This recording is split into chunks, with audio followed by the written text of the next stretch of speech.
देखिए ये बात तो अब साफ हो गई सुनील साजन की बात से कि ये बीजेपी रिटर्न गिफ्ट दे, क्योंकि इनका आरोप है कि अगर बीजेपी जीती है उत्तर प्रदेश में तो उसका बड़ा कारण मायावती जी है।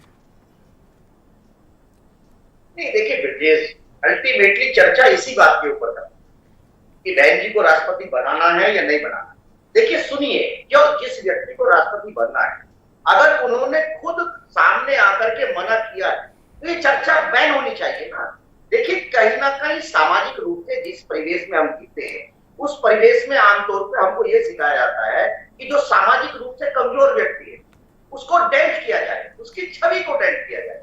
अगर ये सवाल मैं आपसे पूछूं कि अगर रिटर्न गिफ्ट देना है और समाजवादी पार्टी ये कह रही है कि उनको तमाम मुस्लिमों ने वोट दिया है तो आजम खान जी जेल में है और समाजवादी पार्टी के ऊपर यह आरोप है कि उन्होंने उनका जिस तरीके से मदद की जो उम्मीद कर रहा था उत्तर प्रदेश का मुस्लिम, उस तरह से उनकी मदद नहीं की।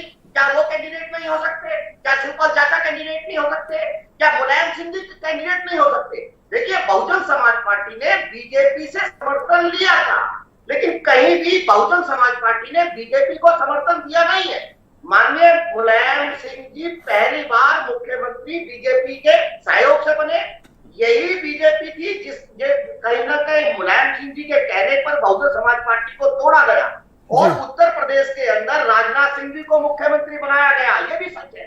और मुलायम बहुजन समाज पार्टी के कितने लीडर जाकर के आज तो आरएसएस के लोगों से मोहन भागवत जी से जाकर के मिलते हैं, ये भी बताइए। और ये भी बताइए उमाशंकर जी कि बहुजन समाज पार्टी ने क्या बीजेपी के कहने से आपकी मध्य प्रदेश में सरकार बनवाई थी ना? हमने बनवाई थी ना। ओके, राजस्थान में भी सरकार हमने बनवाई। Thank you Satish ji. मैं चाहता हूं उमाशंकर पांडे इसका जवाब दें।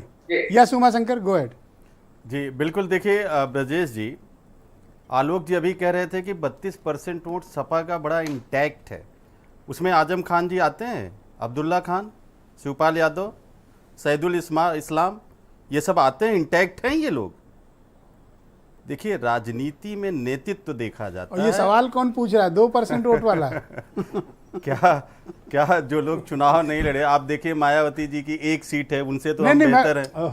उनकी एक सीट है पर वोट 12.5%। और जब मायावती जी एक लोकसभा का 0 सीट मतलब ये हमारे देश की डेमोक्रेसी की खूबसूरती है, कोई किसी से भी सवाल पूछ सकता है। बिल्कुल, कांग्रेस ने संविधान ऐसा ही बनाया जिसमें बाबा साहब को वहां पे रखा और बाबा साहब ने एक ऐसा संविधान बनाया कि सबको समान अधिकार दिया। लेकिन भारतीय जनता पार्टी बाबा साहब के सपनों को नष्ट करना चाहती है, वो अधिकार को सीमित करना चाहती है कुछ लोगों तक, इसलिए कांग्रेस पार्टी लड़ी। आखिर आज के इस डिबेट में कांग्रेस पार्टी ही तो एक ऐसी पार्टी है जो भारतीय जनता पार्टी के साथ ना कभी सरकार बनाई ना कभी बना सकती है और लगातार लड़ रही है। बाकी तो हमारे दोनों मित्र उनके साथ मिलकर लोग वोट आपको देते हैं और आपके विधायक चले जाते हैं। अच्छा एक चीज समझिए, ये बहुत से राज्यों में ऐसा हुआ है। ब्रजेश जी देखिए, इनडायरेक्ट आप चले जाते हैं। नहीं, वो तो हम तो अमित पुरी जी को सुन रहे थे, हमको तमाम बातें कह रहे थे जी। 89 में काफी भला बुरा कहा उन्होंने। हाँ, मैं वही उनको मैं जरा बड़ी बताऊं। फिक्र हुई आपकी। देखिए राजनीतिक विद्रूपता किसको कहते हैं ब्रजेश जी?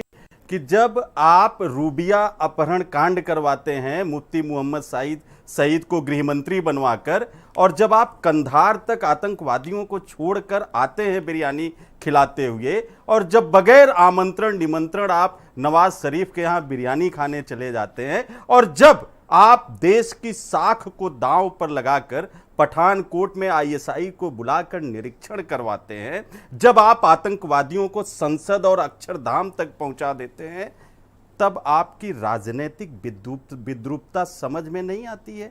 जब अंग्रेजों के चरणों में आप गिर पड़ते हैं, जब अंग्रेजों से पेंशन लेते हैं आप, जब अंग्रेजों के राजनीतिक विद्रूपता की पराकाष्ठा थी कि तब आपको राजनीतिक विद्रूपता नहीं दिखाई देती है। अपने गिरेबान में अपने मतलब आपको नहीं, भाजपा अपने गिरेबान में झांक कर देखिए। आज आप ये कह रहे हैं जो आप लोग कर रहे हैं वो इस देश अच्छा, को घूमकर गर्त मैं में इस ले जा मुद्दे पर रहा है। आता हूं। उन्हीं दलितों का Just a second. बाबा साहब के बनाए हुए संविधान को आपने जलाया, उन्हीं बाबा साहब उन्हीं को बाबा कांग्रेस ने साहब के चुनाव सपनों हरवाया। को आज भी आप नष्ट कर उन्हीं रहे हैं। बाबा साहब तब भी को आपने कांग्रेस ने उनके चुनाव बनाए हुए हराया। संविधान को जलाने का काम किया था, बाबा साहब का अपमान किया और था, संविधान और सभा में आज भी कांग्रेस आप के रैमो करम से समानता बाबा के साहब नहीं अधिकार आए को थे। छीनकर आज का इस जो देश में बांग्लादेश कुछ है, खास- वहां से कुछ विधिवत खास चुन चीजें करके आए implement थे। करके जो आप कांग्रेस इस के देश बाहुल्यता के गरीबों राज्य का, थे, इस देश वहां के से कांग्रेस वंचितों ने का, समर्थन इस नहीं किया देश के बाबा साहब का। शोषितों का, इस देश के पिछड़ों का, इस देश के देश के बेरोजगारों पिछड़ों के इस साथ, देश दलितों के साथ, किसानों का, Thank you, अधिकार thank you. के साथ छीनने का जितना काम बड़ा करना अपमान चाहते कांग्रेस हैं। Party Okay. ने किया। Congress All right. सबसे बड़ी रुकावट है। अधिकृत रूप से कांग्रेस ने Alok Kumar ji, doctor thank you. Ambedkar को Thank you. संसद में जाने आप से शांत हो जाइए, रोका। शांत होइए। दलितों के आरक्षण की Okay. रक्षा करने तीर्थ की उमाशंकर, आप धन्यवाद। करते हैं और पुरी जी, हम उसका धन्यवाद। विरोध करते हैं। ओके